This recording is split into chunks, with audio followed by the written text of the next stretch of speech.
Sir यो school स्थापना कहिले भयो स्थापना को अवस्थादेखि हजुर यहीँ हुनुहुन्छ कि के छ यसको स्थापना भनेको भनौँ होइन आजभन्दा केही 2.5 दशक जस्तो नजिक अगाडिदेखि भएको थियो होइन। हजुर अनि अहिलेको सालसम्म आइपुग्दाखेरि चाहिँ निकै यसले सङ्घर्षहरू बिगऱ्यो हजुर होइन। हजुर अब त्यसमा चाहिँ अब सम्पूर्ण अब अभिभावकै साथ छ यहाँनिर होइन। त्यसबाहेक अब विद्यार्थीहरूले पनि यो स्कुलको नियमअनुसार पुरा पालन गरेर चाहिँ होइन कुरो आइदियो। उहाँहरूले पनि यस स्कुलको बाहिरबाट देखावटीमा निकै सहयोग गर्नुभयो र उक्त समयमा यहाँनिर सबै साथीहरूले सहयोग गरे होइन। अहिलेसम्म चाहिँ आइरहनु नै सबै साथीहरूको सहयोगबाट हो र बिचबिचमा कतिपय होइन कर्मचारी शिक्षकहरू चाहिँ फेरबदल भइराखे होइन।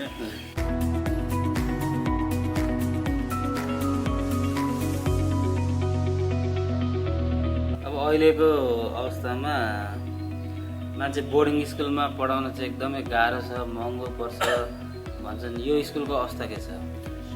त्यो प्रायः जस्तो त्यस्तै पनि भइराखेको छ होइन। प्रायः जस्तो अब के भन्नु अब अलिकति ठिकै अब के चाहिँ उनीहरूलाई त्यो चाहिन्छ त्यो चाहिँ अब विद्यालयले दिने प्रयास गर्नुपर्छ। अब चाहिने भन्दा इन्टरनेसनल भनेर त्यहाँ कम्पिटिसन गराएर होइन अनावश्यक रूपमा चाहिँ अब सुविधा फाइदा लग्जरियस टाइपको चाहिँ होइन स्थापना गरेर चाहिँ अभिभावकलाई अनावश्यक रूपमा भार र विद्यार्थीलाई झिझेर चाहिँ दिनु हुँदैन।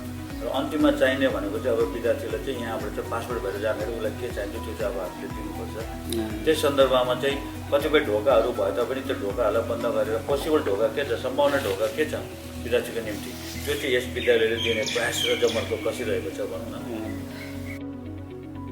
अनि सर यो क्लास 9 र 10 को लागि एससीको तयारीको लागि चाहिँ एउटा राज्यले शुद्ध चाहिँ डे बोर्डर्स यसरी राख्ने, होस्टलहरू राख्ने, यस्तो गर्ने, एक्सटर्नल क्लासहरू दिने, यसो गर्ने, यसरी चाहिँ तयारीको वातावरणहरू सिर्जना गरिरहेको अवस्थामा यस स्कुलले चाहिँ एससी तयारीको लागि आफ्नो नानी बाबीहरूको लागि के कस्तो तयारी गर्छ सर? अब त्यस सन्दर्भमा भन्नुपर्दाखेरि चाहिँ होइन अब एसएससी भन्ने बित्तिकै मान्छेले सिधै फलामको ढोका भन्ने डर देखाइदिन्छ। तर यो एसएससी भन्ने बित्तिकै अब 7वटा सब्जेक्ट मात्रै हुन्छ यसमा चाहिँ त्यस्तो आत्तिनु पर्ने पनि छैन होइन। अब एसएससीमा पढ्ने केटाकेटी भनेको 15-16 वर्षका हुन्छन्, अलिकति चेतना र पढ्नुपर्छ भन्ने चाहिँ अलिकति उनीहरूकोमा सचेत आइसकेको हुन्छ। अनि त्यस कारण चाहिँ अब त्यो डे बोर्ड्स भन्दा पनि हामी अब कमजोरी नानीहरूलाई चाहिँ छुट्याएर हामी बिहान बेलुका एक्स्ट्रा क्लासहरू गराइदिन्छौँ होइन। अब त्यसबाहेक हामी रेगुलर क्लासहरू गराइदिन्छौँ। अनि नानीहरूलाई चाहिँ पढाउनु पर्दाखेरि चाहिँ विशेष किताबमा खोक्ने र ध्यान दिने र किताबको क्वेसन चाहिँ रटाउने भन्दाखेरि सान्दर्भिक कुराहरूलाई चाहिँ होइन हामीले व्याख्या गरिदिन्छौँ। अनि नानीहरूलाई नै अब अलिकति उत्पीडित बनाएर चाहिँ अब स्टुडेन्ट एक्टिभिटिज भन्छ त्यतापट्टि हामी गइदिन्छौँ होइन। त्यसबाहेक अब हामी 6-7देखि नै अब भनौँ न अब बोर्ड एक्जाममा कस्तो किसिमको क्वेसन आउँछ त्यस हिसाबले चाहिँ क्वेसनको चाहिँ मोडलहरू बनाएर उहाँहरूलाई हामी